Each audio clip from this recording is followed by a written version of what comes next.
on the ballot. We put a proposition on to galvanize people. That was to prohibit Sharia law in the state of Texas. Also to have, that's funny.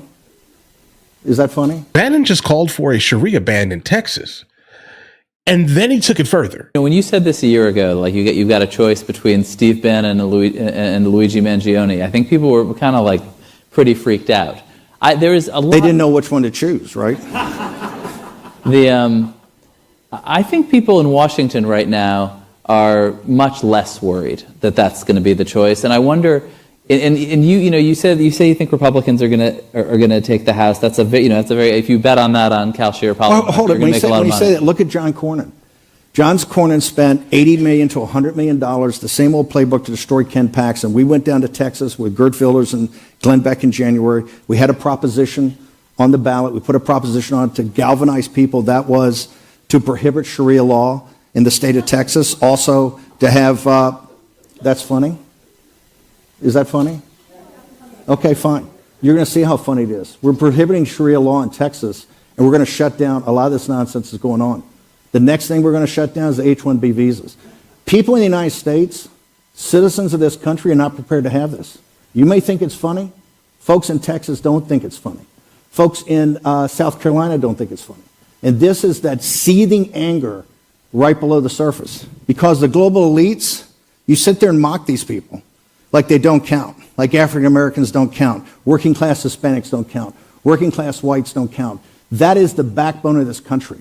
And trust me, that is a latent political power that is being turned into a political power. So no, we're going to ban Sharia law in this country. We've already designated in Texas the Muslim Brotherhood and CARE as terrorist organizations, as has many in the Gulf Emirates. So no, this is very serious. We got 2 million votes on that proposition and galvanized the Paxton team to actually now lead, I think, Cornyn by 8%. Personally, be fully aware, the United States of America is the United States of America because we have maintained the culture of the United States of America. So any majority culture that is outside of the United States of America that attempts to, for the most part, infiltrate the United States of America, let's just say this here, is not going to be welcome, right? Because, I mean, I get it. We are a country of immigrants. Definitely. I agree. But to a certain extent, all of these immigrants, for the most part, came together to create this one thing known as the United States of America, not, something else. I agree. There should be no culture that comes in and supersedes ours. Period. All right. Now, second tier, the H-1B visa is definitely a very intriguing thing here. If you guys have followed me for a while, I've basically been kind of railing on it for a while now. It's interesting. I don't know what we're going to do about the agriculture specifically. Yes, there are a good amount of working class people that could potentially take this job, but they have done this test in Texas specifically. I hope that it gets people out and saying, you know what, maybe I should take this job in the field, and it doesn't like completely bring up the prices of like fruit and bananas and like just fruit in general. Anything picked as a crop is going to increase if we have full-blown Americans doing that job. But the H-1B visa definitely is being abused by people that are coming into this country specifically legally, okay? They're starting a business legally, and then they're hiring their family members from somewhere else and they're bringing them in.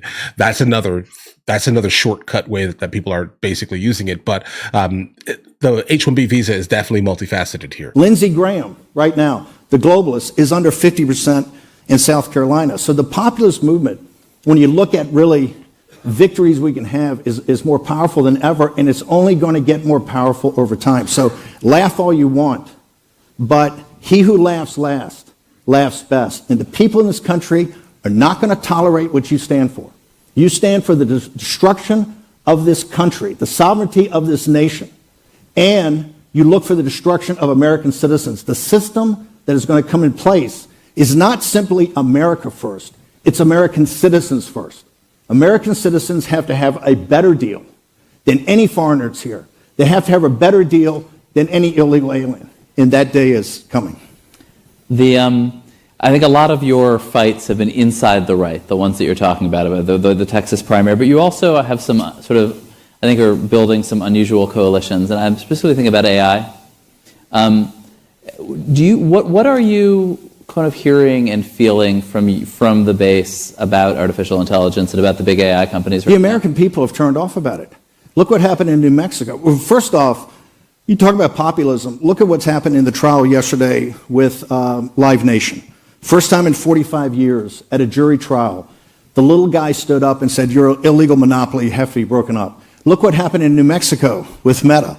It was a 4 or 5 week trial that took an hour to determine in Los Angeles, where the little guy gets a voice and a vote. He votes against everything you guys stand for, and particularly these out of control AI companies. Right now, we stopped the amnesty bill, preemption, in the big beautiful bill. We stopped it again in the NDAA, the must pass. The White House came out with their framework. I think that's already shattered. David Sachs, essentially relieved for cause for not delivering. And this is a coalition of the left and the right. And quite frankly, the right is now just starting to stand, not the leaders of the right, but people in these states. Ron DeSantis, very smart person, yesterday said, "I'm calling a special session to bring people back to essentially decelerate artificial intelligence." They can't use the excuse we've had a Sputnik moment and it's the Chinese Communist Party. That's the fear. We cut the chips off. I don't care what NVIDIA wants to do. Just to go back, why are people upset about AI? Because first off, the damage it's doing to kids, what it's doing to the country, what it's doing to jobs, but most importantly, it's like mythos. When we had nuclear power, right? You remember from the Oppenheimer movie, you had the Atomic Energy Commission. You had some sort of at least modicum of a regulatory apparatus. These oligarchs want absolutely no control. They are radical accelerationists. And we know now from mythos that they're the first guys to say, "Hey, look, this thing is out of control. We can't even put it out." So we have to have controls of artificial intelligence. We cannot just be accelerationists. And that means some modicum of regulatory control. Right now in this city, they are plotting with Speaker Johnson to, I think, since they've lost 3 times, to take a preemption bill that preempts all state regulations and to put it in a must-pass legislation. I think they're going to try to do it in reconciliation and try to do the Save America Act. So they'll say to the right, "Oh, you guys want to make sure that there's no more way to cheat. You're going to have to take AI." That's not going to work. AI behind the scenes with the populist right is, I think, actually right next to immigration, our top issue. And people are galvanized by this. And you can see DeSantis, as smart as he is, really calling back for a special session to deal with it. He's not wrong at all here. There are a gigantic amount of people that are set to lose their jobs, specifically if you do something that is repetitive, mundane, drivers. If you have to do the same thing over and over and over and over and over again, your job's going to get replaced. Period. Like if it takes no on the fly thinking, let's just say this here, or movement, that job is going to be replaced here. And I see the correlation between the H-1B visas and AI because it's basically kind of the same thing here, right? I mean, AI is going to absolutely demolish markets once it starts accelerating as, more than it already has here. If we slow down, China speeds up. Okay. And if China speeds up with AI, guys, and China's leading AI service is not terrible. Like, just be fully aware here.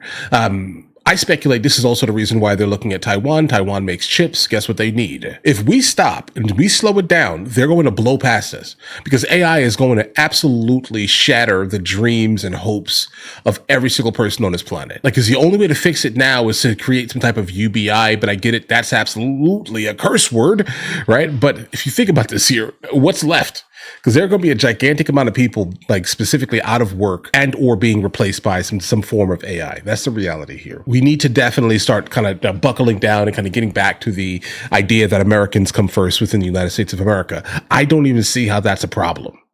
But I'm sure there's someone right now angry commenting in the comments right now, like, how dare you say, bro, go to their country. Go to their country. Whatever person you're trying to defend right now that is not an American citizen, go to their country with the same level of nonsense you're speaking. Let's see how far you get, my guy. Something tells me it won't work. You know why? Because it doesn't make any sense, guys. So is every other country on Earth smarter than us? Play the game with me. So is every country other than us richer than us? Are they better technologically than us? Guys, what is it? What is it that you think, right, makes us say, we're going to put other people's people above our people. And that's still going to be a statement that makes sense coming out of your mouth in a logical manner. It doesn't make sense, guys. Like, I'm trying to sit here and logic it out. Like, what makes people believe, right, that other people are more important than us in our country, but other places, what? Guys, illogical. But I do want to go back and touch on the idea of the H-1B visa. That is interesting. We're going to see. I get it. There's a lot of scammery, fraud kind of baked into H-1B. There is. People come into the country, they get legal status, they then create a business, and then they start hiring their family members. That's the easy way to kind of get them in. You pay the fee for it, and there you go. You get your family here, right? That's one thing. That's one way, obviously. But again, my main concern is if Americans are working the fields, then you're going to have to pay Americans American fees, right? But I'm also not in the realm of saying that slave labor is a good thing, but understand how our system has worked. But just be fully aware, by getting rid of the H-1B, specifically, agriculture is going to shoot up. Like whatever your fresh vegetables or fruit, I'm telling you, just get ready to double or triple the price or whatever it is, right? Like that's going to hit the economy pretty hard. But we'll be able to kind of fix the issue here, and there will be more Americans making more money. That's a good thing, right? Because a lot of corporations and gigantic companies have absolutely been profiting hand over fist for the last 50 years, utilizing the H-1B visa in certain fields, right? Maybe it's just time, right? It is what it is here, guys, right? There will be a lot of companies that are going to go under hiring Americans. That'll give more monopoly to certain companies that are able to basically withstand the influx of pricing, let's just say this year, right? Because if you think that the companies are going to eat those costs for hiring people, you're not. They're not going to do that at all. Like even if it's minimum wage, is still more than what most likely they're being paid. H-1B visa holders are being paid. Just know that, right? Like guys, it's an extremely shady type of thing here, right? It is. It just is here. The tertiary issue here. We have a problem in our culture, right? And I think we need to kind of come to terms with that. Like on a serious note, in the comments, before I even finish this statement, go ahead and start typing this here for me, please. Who was the cool kid in school? What did they do? Right? Like what made that person cool? Go ahead and pause and type and then come back. And I'll go ahead and explain it now. But here's the thing. The cool kid in school is generally the person who has the most charisma. They're able to garner the most attention, right? Et cetera, et cetera, et cetera. Those are the cool kids. But cool generally does not mean intelligence, hyper intelligence, right? Generally, let's just be real. The cool kid drives the cool car that they built, most likely. You get what I'm saying here? The father built, or they come from like a rich family, so they're driving the cool car to school, right? That's the cool kid. Let's just be completely honest. The cool kid is not the person getting straight A's that's running in gifted classes. They get made fun of, right? So until we actually get to the point where we can say that, hey guys, the cool kid in the school is actually the most intelligent one, not the person that barely understands how to, that has never read a book in their life, okay? A full book, front to back, okay? Not that person. That person is an idiot, all right? Don't follow that person. That person is going to bring us nowhere. He's going to be cool in high school, then a complete loser in 10 years. You know it if I know it. I'm telling you, all the cool kids from my high school are absolute guys. They're not it, right? So it's interesting. The moment we can fix that culturally, I suspect we can actually start not needing H-1B visas, specifically in tech. Okay, in tech, in some of the other fields, because other cultures do one thing a little bit more interesting than us, I'd say, from all of my travels around the world, at least. They tend to focus on education first. All of the cool stuff you experience in high school as the cool kid or being around the cool kid, that's all idiocy. Okay, that's not cool. It's not cool to never have read a book before, bro. It's not cool to barely be able to finish your math problems. That's not cool, bro. All right. So until we can kind of fix that as a culture, I think like start focusing your kids on actually knowing things, not just living, right? When that happens, we will never need an H-1B visa, specifically in like tech or like engineering, et cetera. We have engineers. We have some of the best engineering schools on this planet. We do, right? And they're filled with foreigners. Okay, just so you know, right? Look at Caltech out there, in the West Coast. Look at MIT. They're all filled with foreigners. Why do you think that is? There's not like they're not specifically looking for foreigners, bro. It would be great if they're all Americans, but again, we have a problem culturally with what has been deemed as cool, right? If we start deeming other things as cool, the cool kid, again, would be that nerdy kid in the gifted program or advanced placement. I'm telling you. All right.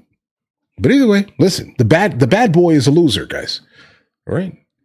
I told my daughter that from the top. You bring me someone who looks stereotypically cool. You bring that boy home. All right. Get out of my house. Straight loser. Nope, we're not doing that at all. If he even has a bit of charisma, or if he doesn't have an asthma pump and glasses, don't bring him home. I'm telling you, that is not cool. That is idiocy.